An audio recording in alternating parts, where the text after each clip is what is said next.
E eu sou o Lucas. Você está assistindo O Efeito Casal. Recentemente eu assisti lá na Twitch o filme do It, A Coisa.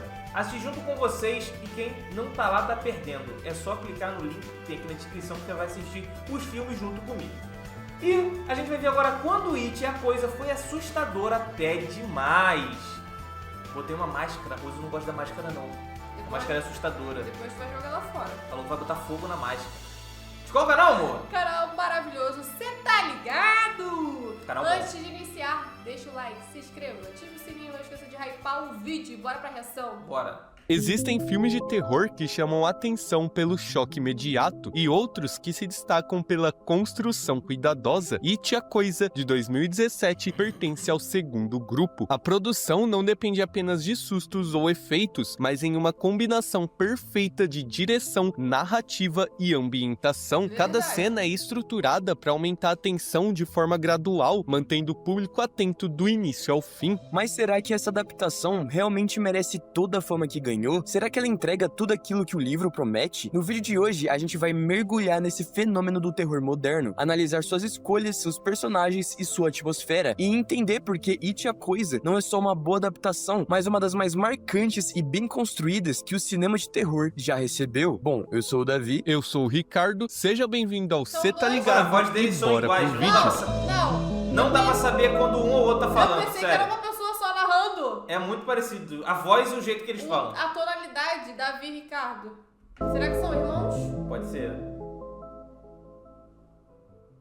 It, A Coisa é um daqueles filmes que nos lembram de como a infância pode ser um lugar mágico e ao mesmo tempo profundamente assustador. A gente cresce achando que nossos medos eram bobos, mas o filme mostra justamente o contrário, porque quando somos crianças, tudo parece maior, mais intenso, mais vivo. É por isso que o Pennywise funciona tão bem. Ele não é só um palhaço, ele é a materialização daquele medo que a gente não sabia explicar quando era criança, mas que sempre tava lá, tirando o nosso sono. E quando o filme abre com a cena do George correndo atrás do barquinho, tudo parece inocente, simples, comum, até o momento em que vira algo brutal. Aquela morte tão gráfica e inesperada não é apenas um choque narrativo, ela define o tom do filme. Ela deixa claro que esse não é um terror qualquer. O filme vai mexer com nossas memórias mais perturbadoras, vai nos fazer lembrar de nossos medos de infância. E quando o Clube dos Perdedores surge, fica evidente que a história não vai seguir o caminho tradicional do terror, porque o filme explora cada personagem de forma única. Tem feridas, traumas, dores que Pennywise só amplifica, mas que já existiam muito antes dele aparecer. E talvez por isso o filme seja tão forte emocionalmente, porque ele entende que a infância é construída por contrastes. Você tá descobrindo o mundo, mas também tá descobrindo tudo que é perigoso nele. Cada um dos protagonistas carrega um medo que não nasce da fantasia, mas da realidade. O Bill carrega a culpa pela morte do irmão, a Beverly vive cercada por um pai controlador e ameaçador, e o Ben luta contra a solidão e o bullying. É como se Pennywise fosse apenas o reflexo distorcido de tudo aquilo que eles já tentavam esconder, e quando ele aparece com aquela interpretação completamente imprevisível do Bill Skarsgård, ele não só assusta, ele observa, ele analisa, ele se molda ao medo de cada um. O jeito como ele se movimenta, como mantém aquele olhar infantil, mas vazio e assustador, cria uma sensação constante de desconforto. Não é o tipo de vilão que você entende, ele é totalmente inesperado, e isso combina demais com a temática do filme, porque na infância o medo raramente tem uma forma definida, ele na maioria das vezes é abstrato, só existe, e somente isso já basta pra te paralisar. O mais interessante é que It nunca tenta esconder que o terror humano é muito mais intenso do que o sobrenatural. Quando a gente acompanha a Beverly, por exemplo, a presença do pai dela é quase tão sufocante quanto qualquer forma que Pennywise assuma. A casa da Bev é retratada com aquele silêncio incômodo e uma atmosfera mais pesada, estando quase sempre mal iluminada. O medo dela não vem só do Pennywise, ele já tá ali, naquele ambiente carregado nos traumas que ela já adquiriu. Já o Ben é o garoto que tenta encontrar alguma forma de pertencimento, mas vivia sempre excluído e sendo o alvo favorito dos valentões. E o mais curioso é que o filme não suaviza isso. Aquela cena em que os bullies encurralam Ben, seguram ele à força e o Henry pega uma faca pra marcar o corpo dele, é brutal, justamente porque não tem nada de sobrenatural ali. É cru, é direto, é algo que poderia realmente acontecer, o que torna tudo ainda mais perturbador. São esses esses acontecimentos que mostram que o Clube dos Perdedores é muito mais do que um grupo de amigos, porque eles se encontram no caos, nas dores que não sabem como lidar. Mas claro, a união deles não é aquela solução mágica e óbvia, ela é imperfeita, cheia de atritos, porém profundamente verdadeira. Eles conseguem enfrentar juntos aquilo que sozinhos seria insuportável. E tem algo muito bonito na forma como o filme usa a ambientação dos anos 80 para reforçar tudo isso. Não é uma nostalgia vazia, é um período em que as crianças realmente tinham uma liberdade maior, saíam de casa sem supervisão, andavam de bicicleta pelas ruas, frequentavam fliperamas, exploravam lugares abandonados e atravessavam bosques, florestas sem medo do desconhecido. Só que essa magia de infância, essa sensação de mundo aberto, vai sendo contaminada pela presença de Pennywise. O verão, que deveria ser sinônimo de aventura, vira um período que iria aterrorizá-los pelo resto da vida deles. A cidade de Derry contribui completamente para esse clima. Ela parece sempre quieta demais, indiferente demais, como se carregasse uma história de violência que todos aprenderam a ignorar. A melhor prova disso é aquela cena em que o Ben tá sendo atacado pelos valentões e um carro passa devagar, vê tudo acontecendo e simplesmente segue em frente. Ninguém interfere, ninguém ajuda, como se o mal fosse parte da cidade. E quanto mais a história avança, Derry se mostra uma peça fundamental do terror. Os adultos seguem a vida como se nada tivesse acontecido, parecem fechar os olhos pro que acontece, e isso faz muito sentido com a ideia de amadurecimento dentro da narrativa. Para crescer, os protagonistas precisam confrontar coisas que os adultos recusam enfrentar, ou melhor, acreditar. O terror não é só sobreviver ao monstro, mas perceber que a proteção que deveria vir das figuras adultas simplesmente não existe. É a brusca passagem da inocência para a realidade, dando ao filme uma camada muito mais madura do que parece à primeira vista. Um detalhe que muita gente esquece é como os jump scares do filme funcionam. Não são apenas sustos gratuitos jogados na tela, quase todos eles vêm de um ponto emocional, de um conflito interno do personagem. Quando o Ed vê a criatura deformada em frente à casa do Pennywise, aquilo não é só um susto, é a visualização do medo que ele tem de ficar doente, da mãe super protetora que o faz acreditar que ele é frágil, sufocando o Ed com regras, remédios e paranoias. Já o Bill, quando encontra George no porão, aquilo não é somente uma aparição macabra, é a dor da culpa tentando destruí-lo, tanto por dentro quanto por fora. Tudo isso cria uma narrativa visual que conversa com aquilo que cada personagem tá sentindo. O terror não é aleatório, ele tem propósito, ele revela, não esconde. O terror escancara aquilo que os personagens tentam evitar, e talvez seja por essa razão que o filme prende tanto o espectador, porque cada susto diz algo sobre alguém. A partir do momento em que eles decidem enfrentar Pennywise juntos, o filme ganha um peso muito maior. Não é apenas a união que salva o grupo no final, é perceber que para superar traumas, você precisa encará-los de frente, mesmo quando eles são maiores do que você. Quando o grupo desce pro esgoto, por exemplo, não é apenas uma jornada física, mas simbólica. Eles estão entrando na parte mais escura da própria infância, aquela que os adultos fingem não existir. E o confronto final reflete isso perfeitamente. Pennywise muda de forma, tenta manipular, tenta dividir, tenta isolar cada um ali dentro, mas perde força quando eles se recusam a acreditar no que ele representa. Eles começam a vencer justamente quando param de temer a criatura. Não é que eles derrotam o medo, porque ninguém realmente derrota seu medo. O que eles fazem é colocá-lo no lugar certo. Eles entendem que ele existe, que faz parte da vida, mas que não precisa controlar tudo, não precisa determinar quem eles serão dali pra frente. It a coisa funciona porque ele mistura a brutalidade do terror com a sensibilidade de um filme sobre crescer e amadurecer. Ele entende que o medo faz parte da formação de quem somos e que muitas vezes é enfrentando aquilo que mais nos assusta que descobrimos quem podemos nos tornar. Pennywise é assustador, sim, mas o impacto emocional do filme tá nas entrelinhas, na amizade improvável, na dor silenciosa, na culpa e no trauma, nos momentos em que cada um decide encarar seus próprios medos. É isso que transforma a história em algo tão poderoso, porque ela não fala apenas sobre um palhaço monstruoso que emerge a cada 27 anos. Ela fala sobre o poder do medo quando deixamos que ele se torne algo maior do que nós. E quando o grupo se separa no final do verão, cada um carrega uma marca, não apenas do terror que viveram, mas do que descobriram sobre si mesmos. E talvez seja por isso que o filme continue tão forte até hoje, porque ele entende que crescer envolve sempre perder alguma coisa, mas também envolve aprender a não ser consumido pelos próprios medos.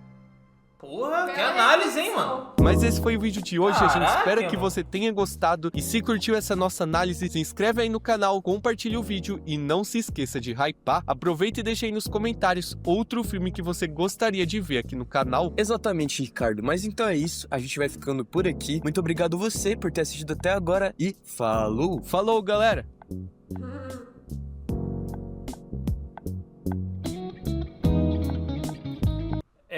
Cara, esse canal, ele foi mais um, tipo assim, achado. Porque, tipo assim, ninguém recomendou esse vídeo pra gente, esse canal pra gente. Eu, quando tô procurando os vídeos pra gente reagir, eu olho e vou pelo título, que chama atenção, ou coisas que tem a ver com a gente já assistiu. E, cara, esse canal é muito bom e eu tô muito feliz com o progresso desse canal. E a forma como eles analisam e explicam é muito boa. Foi uma baita análise que eles fizeram e realmente, a gente ouvindo eles falar, a gente começa a recapitular as coisas do filme e entender certas cenas que a gente, mas por que aconteceu isso? Por que assim, assado? Achei, bom demais. Fala... Eu não sei explicar, tem um esmero aqui, gostei. Bom, eu gostei também bastante da análise dos dois. Como eu falei, às vezes não dá nem pra discernir uma voz ou a outra, porque são bem parecidos. Não sei se são amigos, se são irmãos, mas eu curti também, concordo com eles. A parte que eu achei mais triste do filme foi quando... qual o nome dele? Que morreu? O menino do começo, Josh.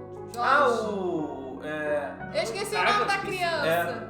Que realmente ele morre ali. Acho que foi a parte que mais me deixou triste assim do filme. E realmente o medo nos paralisa. Não deixa a gente ter às vezes ação. E a gente não pode deixar o medo dominar as nossas ações. E ali eles estavam tentando dominar o medo deles até conseguir bater lá no palhaço. É verdade. Bom, gente, eu gostei do filme, eu também. curti. Bom, comenta aí se você já assistiu e quem assistiu comigo em live, comenta aí também que eu vou mandar um salve especial, beleza? O link do vídeo original tá na descrição, se você gostou da nossa reação. Deixe seu like, se inscreva no canal e você assistiu O Efeito Casal.